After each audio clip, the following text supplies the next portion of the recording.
Good morning, everyone. It's a great Friday morning. Nice to see all of you. It's great to be here in the room with you. I am Damika Withers. I serve as the Chief Economic Equity and Inclusion Officer for the Office of Diversity, Equity, and Inclusion for Franklin County Board of Commissioners. Our office supports small emerging businesses like you. We do not do this work alone. We have amazing partners that you see up here that we collaborate and make sure that we are doing this work together.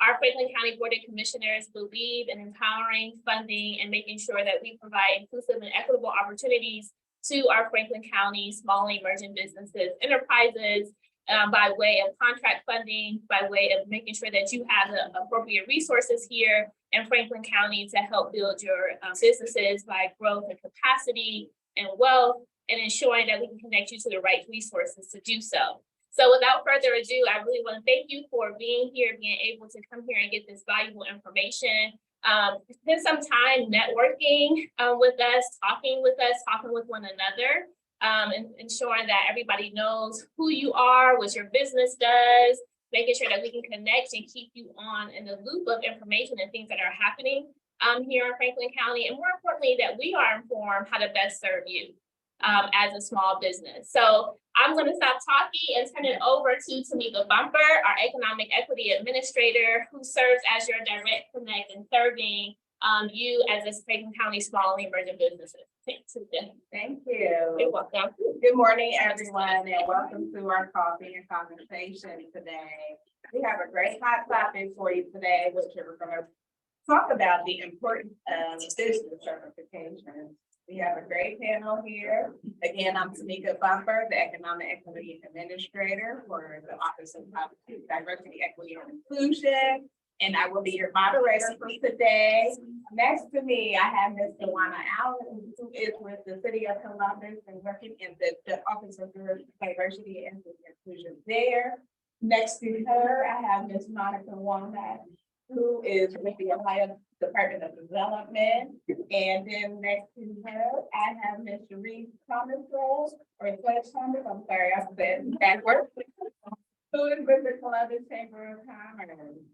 Okay, if you didn't mention, we are going to talk about a very hot thing about the business certification. I know ever since I've been in the office, that is like a hot question, like the top question I get, like what is small emerging business? What does that mean? How do I get certified? So I'm going to lean on my panel group here to start us off and tell us what does it mean to be a small emerging business? Okay, well, I will start as far as the local level, as far as the City of Columbus, to be certified as a emerging business. It means that you are a minority or a woman-owned business. For us, the emerging business is that you are outside of Franklin County. This is specific only to the City of Columbus. I do want to be clear and not confusing. There are different certification programs. We represent the City of Columbus, and as Monica will explain to you, it's totally different for the state of Ohio. So I'm going to give my partners a chance to explain, and then we'll go further into differences.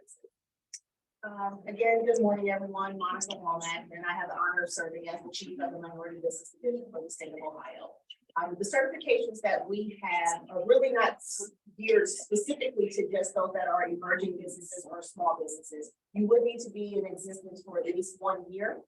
With that being stated, the scale of your business is not limiting you to the opportunity to become a minority business enterprise or a woman business enterprise or a veteran-friendly business enterprise through the state of Ohio.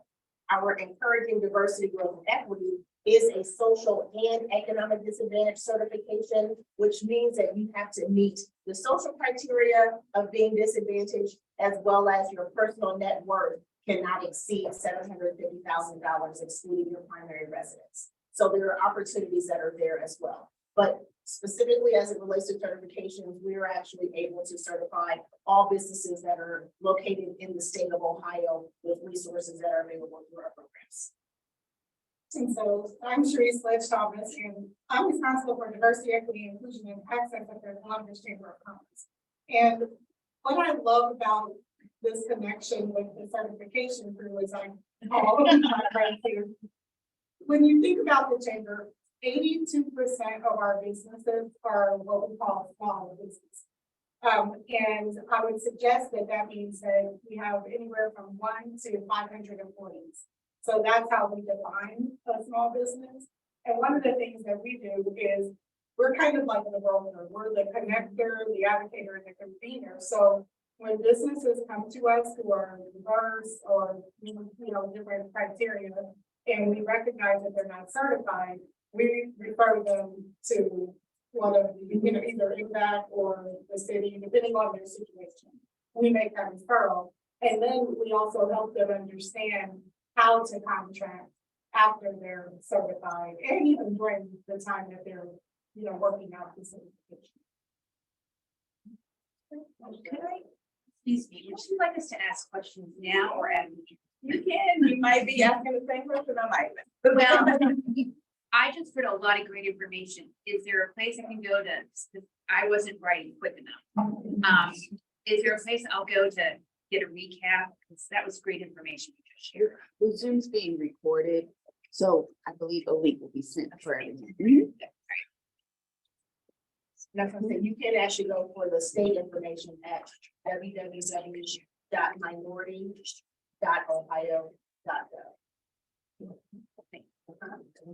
And we'll share the link for the city of Columbus, to differentiate as far as the certifications for the city of Columbus. It can be located outside of Franklin County or in Franklin County.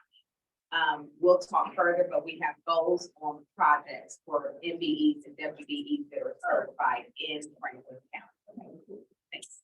And good, that's a good question. So you mentioned the MBEs and the WBEs. So what other types of certifications are there that's out there? And if I certify for as a small business, can I also certify as a woman-owned business? Very good question.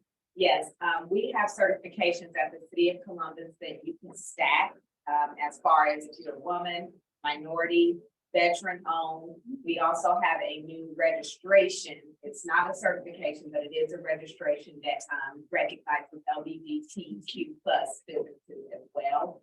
And their national organization does the certifications for those businesses. So I will say for the city of Columbus, you would want to stack as many registrations as you can to be recognized. It's a good, not only a marketing tool, but a lot of businesses like to do businesses with small businesses to promote minority and women and veteran-owned businesses. So we definitely encourage stack as many certifications as you can with all of our agencies. And outside of the state of Ohio certification for the municipality that you reside in, and certification opportunities, there are also national certifications. So the Ohio Minority Supplier Development Council is a national organization that gives you access to corporate and private business opportunities. So then the ability to work with an Ohio Health, an Intel, a Honda, they would require you to have one of those national certifications. Another national certification, if you're a women-owned business, is the Women Business Enterprise Council. Ohio River Valley is the regional partner to the Women Business National Council. And so that ability to have that national certification, again, connects you to what resources and opportunities are there.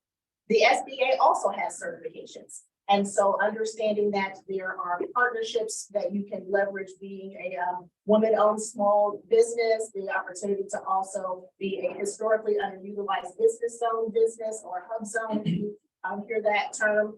Those are also certifications that you were eligible for through the SBA. So when you're thinking about procurement and contracting, there are levels to what. And each level has their own certification. I know some people are like, well, why can't I just get one certification?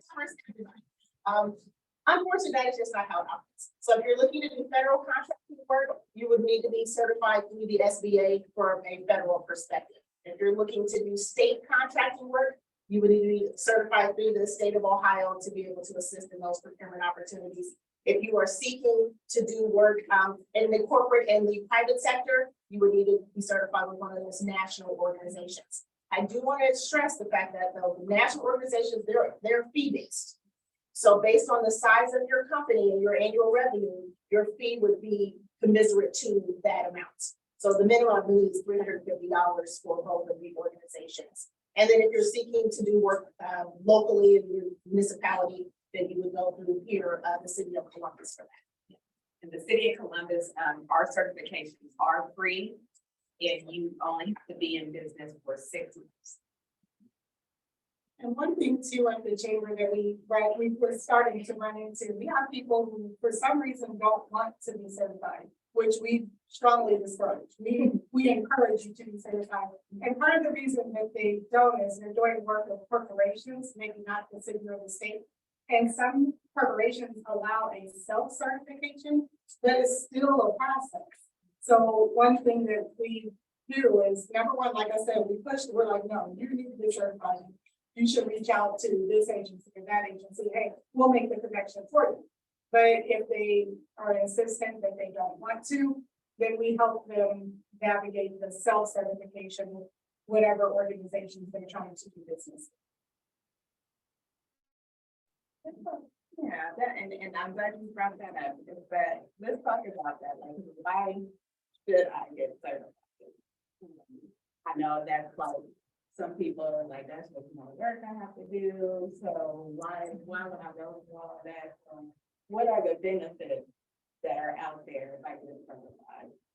Okay, so I'll start with our incentives that we just recently instituted with the city of Columbus, are having participation goals. The city of Columbus in January of 2022, city council, passed legislation that allowed us to put diversity spend goals on any project over $100,000. So when we, as far as my office at ODI, we will receive a request for proposal before it goes out.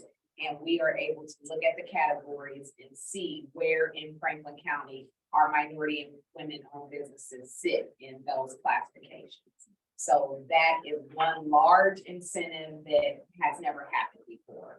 And that is again why we stress with the city of Columbus to get participation goals on our contracts. You will have to be local and minority and women-owned and certified with the city of Columbus. That's excellent. One of the things within the state of Ohio, certification is a continuum. It is not going to guarantee anything. However, if you don't have it, then you're not eligible. So when you think about the opportunities, and through the state of Ohio, we are actually leveraging certification, not just from a contracting perspective, but also for capital. So we have loan programs that are tied to the fact that your business is certified as either a minority business or a woman-owned business. And by that advantage, our maximum interest rate, if you're a certified business, is 1.5%. So we can actually do 75% of the project cost for a woman-owned business up to $500,000 at 1.5% interest. That loan could be, and we have recipients in the room. Taking advantage of this program and been able to leverage that support and that resource from being a certified woman-owned business and having the ability to use it to leverage for a real estate purchase, equipment purchases, and be able to do that. If you're a minority-owned business, we can actually do 75% of the project cost up to $1.5 million. Again, we just closed on a building purchase last month for $1,063,000 to a woman-owned business here in Franklin County. And so that ability to see where those dollars are coming into the community. For the past probably about 18 months since January 2022, we were able to do over $15 million in loans to minority and women-owned businesses, which had not been done in the state's history and past. So the ability to do that, the ability to make sure that we have those opportunities that are available to those businesses. And because we have relationships, we currently, if you are certified through the Ohio Minority Supply Development Council or the Women Business Enterprise Council, Ohio River Valley, you can be cross-certified into the state program without having to do significant paperwork. And a lot of times people are concerned about the paperwork. There's a cost to doing business. And time is one of those costs to doing business. So I do congratulate and commend individuals who take time to work on their business as being here today versus working in your business. Because you still need to be able to understand what those sources are, what those resources are, knowing what is available to you as a business owner.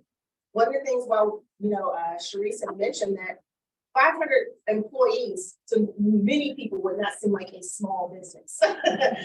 However, 500 employees by definition would be considered a small business. So when we think about the work that we do and when we think about the services that we provide, we are making sure that we hit those individuals from one, which our sweet spot is probably between 1 and 80 to 100 employees. Is typically where we see businesses in that space. But even at 100 employees, that's still a lot of individuals that you are supporting, a lot of families that you are taking care of.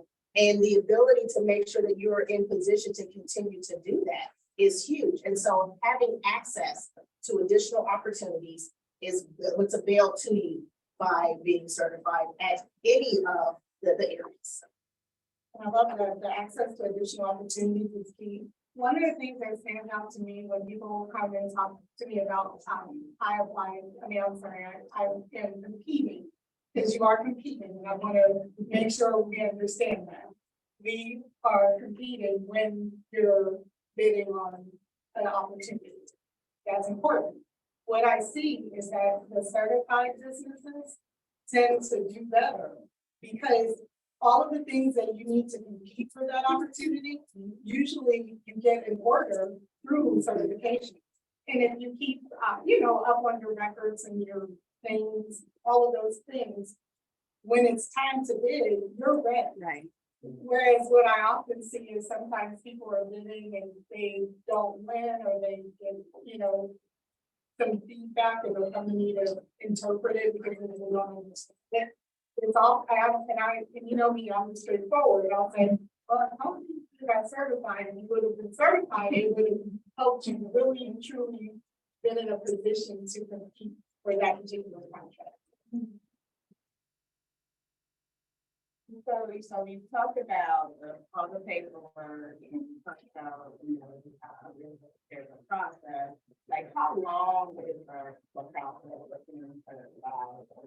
I know, that too, we're busy people, we have your business, like, if I'm gonna do this, how long is it gonna take me to do it? So I'll say first, it depends on the applicant. How in order is your papers? I like to also say, and as Monica stated, we know that individuals are like, this is too much paper. If I get certified here, why doesn't this just count for everyone? And there's just one blanket certification. The best way we can explain it is in a procurement process. We at the city of Columbus, just like the state of Ohio, just like the chamber, we don't know who you are as a business. So you have to register and make yourself visible in all of our systems. And that's to compete on a bid, period, whether you're certified or certifiable. If there's a bid opportunity that is out there that you feel that you can compete for, go after it. Don't wait to be certified to go after it. But as far as your certification, take paperwork with the city of Columbus, with the state of Ohio, with our other certifying agencies, the paperwork is very simple. So if you already start your process, not when you feel that you need the certification, but start it ahead of time. So you can already familiarize yourself with the application process to see what type of documentation is required. I also say, put a little folder out on your computer, have that, upload your documents so that once you're certified with whether it's the state or OMSDC or the city, all that paperwork is the same. Yes, you have to register with me in the city. Yes, you'll have to register at the state of Ohio, but our process is going to require almost the identical paperwork. So don't let that deter you. but start the process early just so you can familiarize yourself with it. And then I think, all of our agencies are very good with, if you're caught somewhere in the application process, to be able to respond, to say, hey, this doesn't make sense. We all offer that support where we're trying to get you in a streamlined process as well. So I can't tell you it's 30 days, you're going to be totally certified, because it really depends on how organized you are and how much paperwork you have. And probably how committed you are to following up on things. Yes. And Donna, I think you answered, if we have questions and we're not sure how to complete, we can call and get support. Yeah. Okay, all right. And so for the state of Ohio, again, very similar to what Juana said, one of the areas that we have opportunity is that if you are seeking a contract or you are seeking a loan, we have the ability to fast track that certification. And so, and actually, one of the things that we are implementing within this new current biennium, which started on July 1st, is that each of our centers will have a certification specialist in-house to be able to assist with that. What we also implemented this week is we've actually carved out a group of individuals from our certification team to have them be dedicated to minority business assistance centers. So then that way we have a group of individuals, there are 3 individuals on our team who are actually dedicated to the network, because we're driving people to our centers. And so that volume is going to increase. If you're getting fast tracked, again, we can get that done in 3 to 5 business days. But we need to make sure that we have every document that is necessary and ready to go. So that way we can actually, we have a completed packet and we can move that. Areas that we've also been able to expand and improve upon is that now, and I understand that High Business Gateway can be challenging to individuals. We actually have a dedicated team member who is actually available to assist in navigating individuals through the gateway. We also have the ability that you can apply for all that are applicable. So if you are a minority female who served our country and have a personal net worth less than $750,000, your primary residence, you are eligible to just select all 4, upload the requisite documents into the system, and then it gets sent over. And so as we're continuing to streamline what these processes are, and again, as Juana said, you know, you want to have that folder on your desktop that you just drag and drop. Just keep that folder ready, because everything that you're needing for certification, even if you're not looking for a loan through the state of Ohio, but you're looking for capital somewhere else, you're going to need to have those same documents ready. And that was one of the things that we saw during the pandemic, that when PPP and EIDL came available, businesses either didn't have their documents in order, or they didn't have relationships with the financial institution. So by the time they actually submitted their application, the dollars were gone. And so, but if you have your information, it's literally that exercise of knowing your numbers, being prepared, and then just dragging and dropping. And that's it. And what stands out to me too is the preparation that we're talking about, because every time I've worked with a group of people who didn't have those things in order, there's another piece that I think we often miss. We have to also introduce you to procurement officers, right? So think about it this way. If I'm a procurement officer or a buyer, and I'll speak specifically to corporations, my name would be on the line if I referred you to someone in my company for a contract, then it didn't go well. So when the procurement officers want to connect with people, they're very clear with all of us on the different criteria that comes into play. So I'll give you an example. We met with Victoria's Secret last week, and I said, okay, what are you buying? They gave us a list, and my job is to go try to connect what they're buying with folks who are in the organization. And I'll tell you, I always look at the ones who are certified first, because I know that their paperwork's in order. I know that their finances are in order, and it's a little easier for me to make that introduction, because guess what? My name is on the line too. So it's a lot easier for me to make that introduction. So it's like, it all goes together.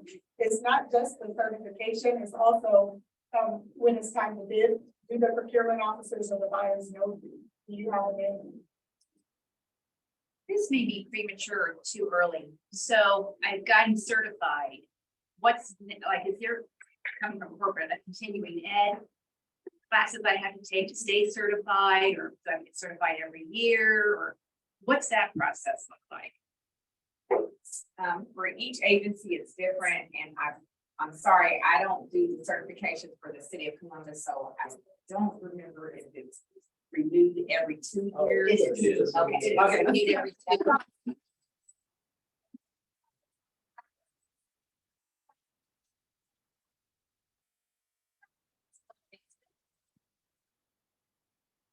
Again, so with our certification, a good question is what means, because as Monica stated, because you're certified does not mean that you're automatically going to start winning bids.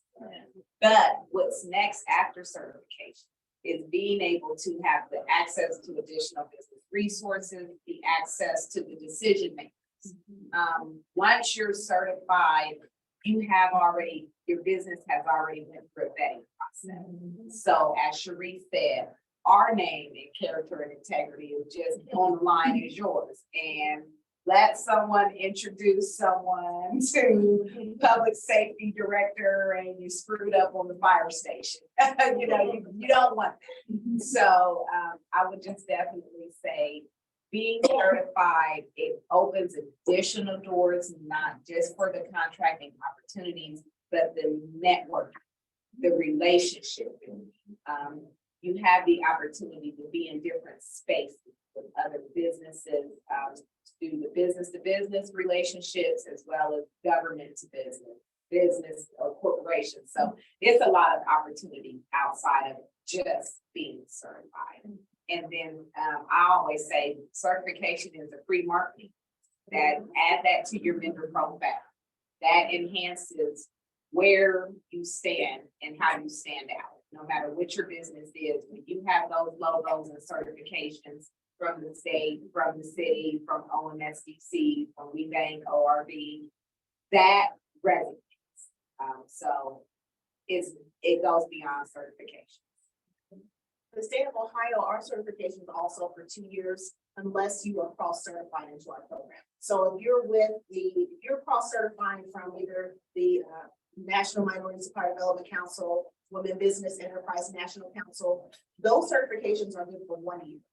And so if you're cross-certifying into the state's program, your certification will be valid to the term of your existing certification. So if that certification expires on June 30, because you just got it on July 1, then yes, you will be good for this whole year. If you're a new certification to the state of Ohio, it will be good for 2 years. And then you renew every 2. Again, no cost to be certified at the state level, no cost for that renewal process either. And I think it's a benefit to, when you're, that 2-year process, and that's why I always push for the actual certification versus self-certifying if you're applying for a corporate contract, because self-certification, it depends on the organization. They make up their, I don't say make up, that sounds bad, but they design their own rules. Many of them reach out to me and they'll say, hey, we want to set up a self-certification process. What does that look like? Can you, and I have a template and I share that with them and I help them out. But my point is that if you have the city or state, you know that you have those 2 years, right? Whereas with the organization, they might change the way they do it. And you might have to go through another self-certification process with them. So a silly question, and it really is silly. Because there's multiple systems and different certification processes as the certification crew, are you all talking? Is there any futuristic expectation to get to one certification, or because of maybe the legalities at the state level, the local level, it just can't happen for obvious reasons? Correct. Okay. So that's, with that being stated though, we do communicate. Right. So we do have that conversation, that relationship, so that if there's a situation that arises, we make sure that we're having that conversation. Collectively to be able to understand what's kind of that next step. But I mean, really, especially from like the federal perspective, nationally, they're just different. While the process is extremely similar, they just have, they all have a place. For I us. thought I asked. Help those.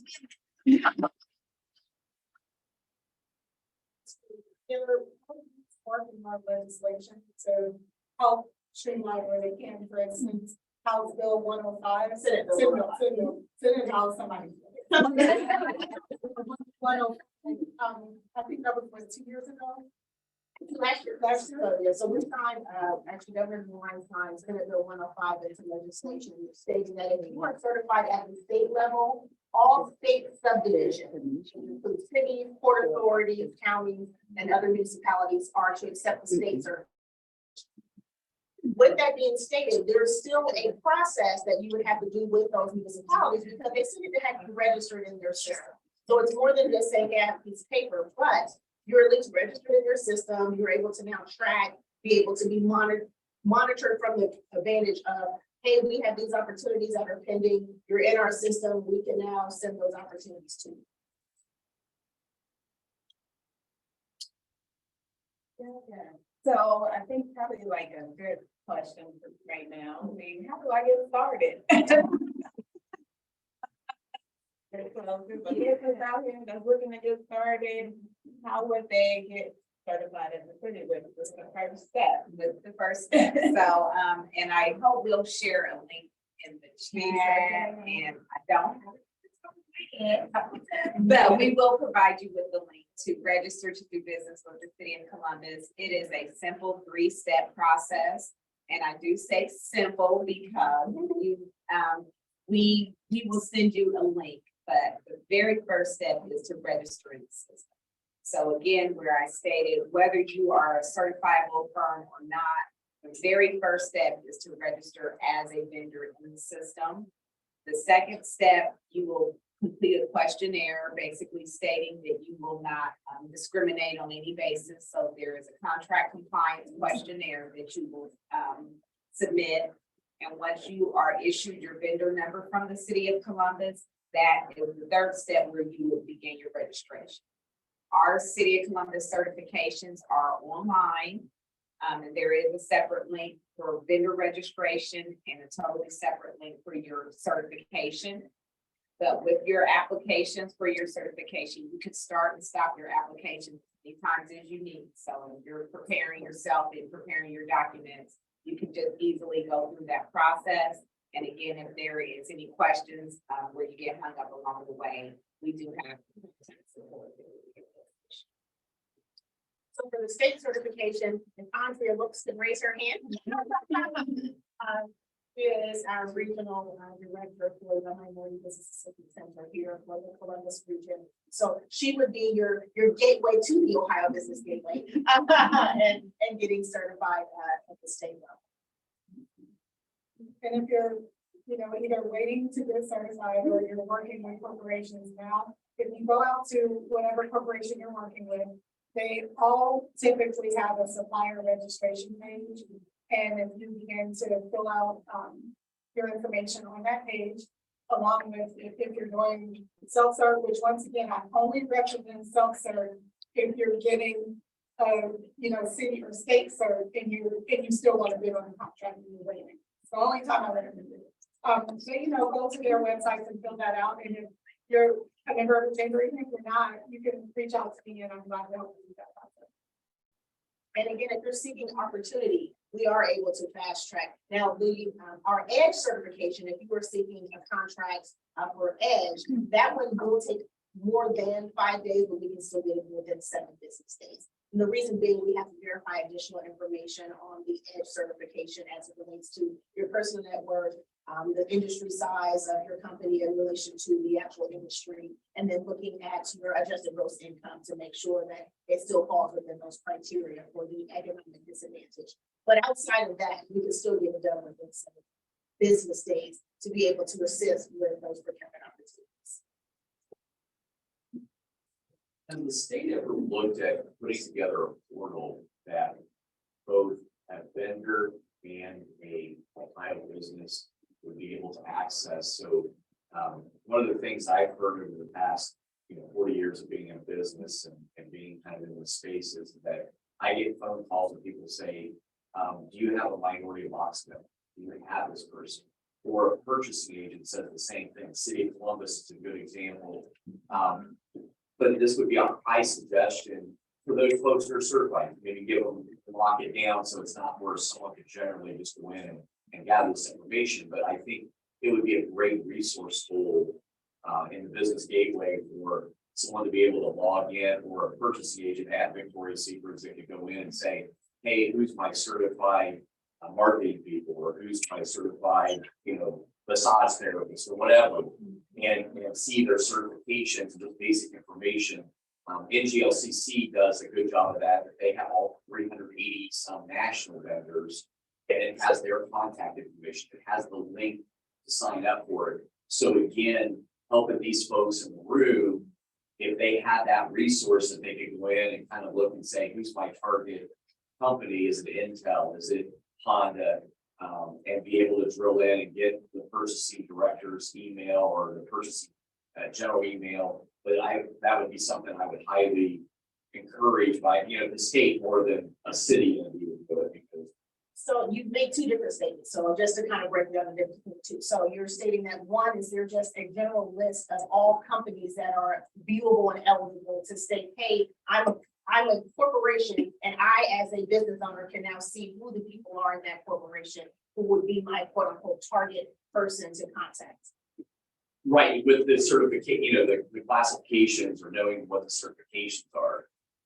So for a certain, so that's what I'm saying, there are two different things. So Okay. the other piece is, so currently you can go out and look to see, hey, how many minority businesses are in this category? And you can actually do that search today. Okay. So that's available and viewable. But the other piece is a little bit more challenging in the fact that the national organization, Women Business Enterprise Council, they actually have their corporate partners on lock. So you have to be a member of that organization to then see who those companies are and they're purchasing in the business. But I think if the state of Ohio did a request to a lot of these national companies or even locals in the state of Ohio, if John Husted sent an email out today and said, hey, Ohio's open for business today, we also have minority contractors, and our Department of Development and our minority business team is wanting to start a database because we want to connect Ohio people with Ohio companies or people doing business in Ohio. I guarantee you guys could, and it would be no paid thing.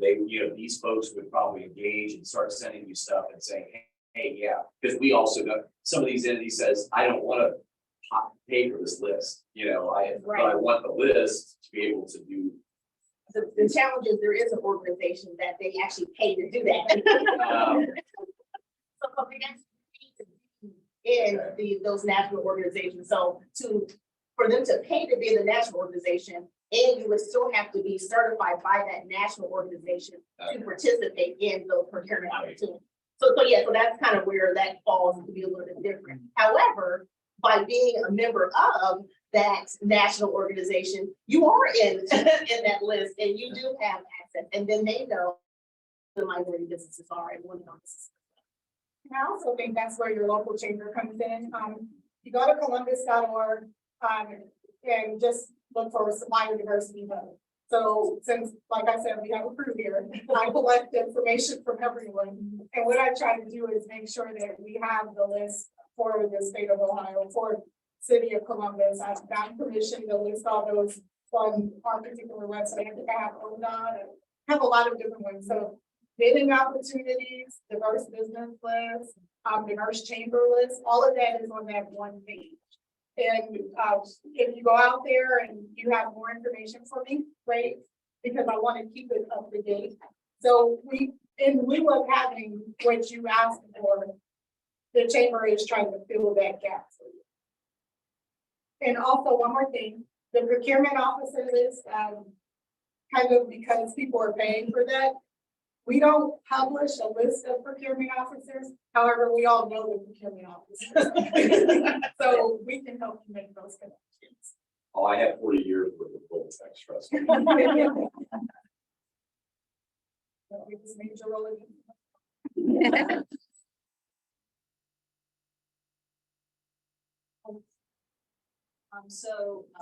Just wanted to ask a question about the state certification and then also the intangibles potentially.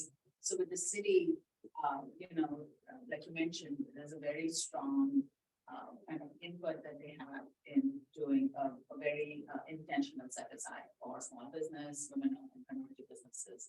And there's a percentage of every project that has to be, participation has to be from one of those groups.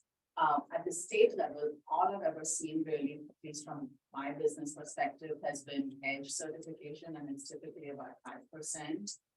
I haven't seen really in contracts anything about ME or WD kind of as a goal for projects. So with the state now certifying women on a state level, is that kind of something that is coming where there might be more goals that are more visible in contracts for minority and women businesses? So for minority businesses, it was actually deemed unconstitutional for MDEs for percentage set aside and or goal on construction opportunities. So that was, it used to be, and then it was removed. Right now, there was actually legislation put in during this current biennium for the disparity study to be able to actually identify where there are gaps to then be able to establish goals not only for women-owned businesses, but also veteran-owned businesses too. So.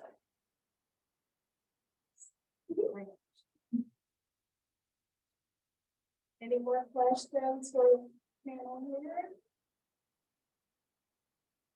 Are there any other barriers that surface that maybe we've not talked about that we need to be aware of in the whole certification process?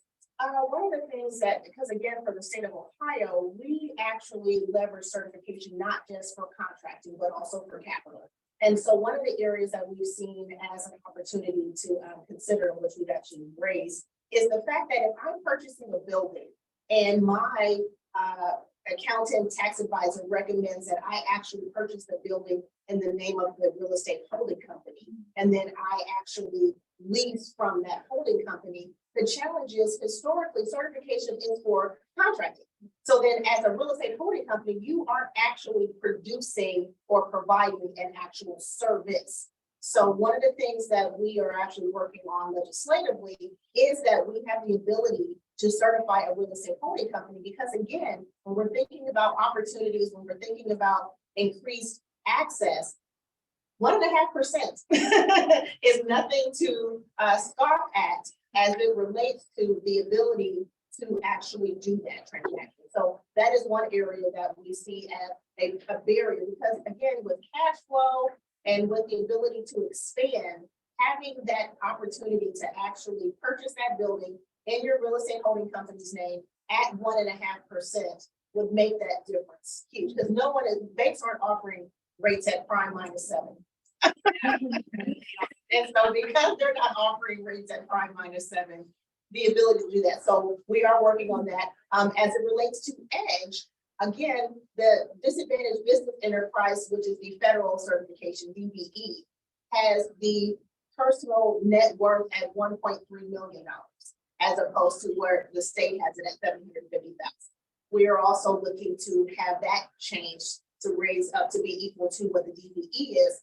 Again, when businesses are competing in areas and opportunities with an EDGE transaction, that's where you're going to be able to also see the difference, because some companies have gotten to a scale that now causes them to be outside of that EDGE designation, but they still could fall within that 1.3 from a personal net worth standard.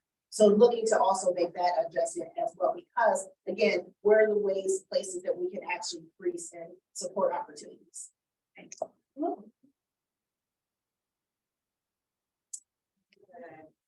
Just want to do another scan. Any questions out there? Well, if there's no more questions, we're going to begin to wrap it up, but I want to thank you all for coming and joining with us today. I want to do a special thank you to our MDAC host from hosting us today, Ms. Andrea Will. And if you haven't had a chance to sign in, please sign in at our registration table over here to the left. And we will definitely share the link for this recording here today and share all the links that and the things that they have mentioned. And we'll share that with everybody who's attending today, as well as those who attended online. So thank you all for coming and look forward to our next business. Great, thank you. Thank you.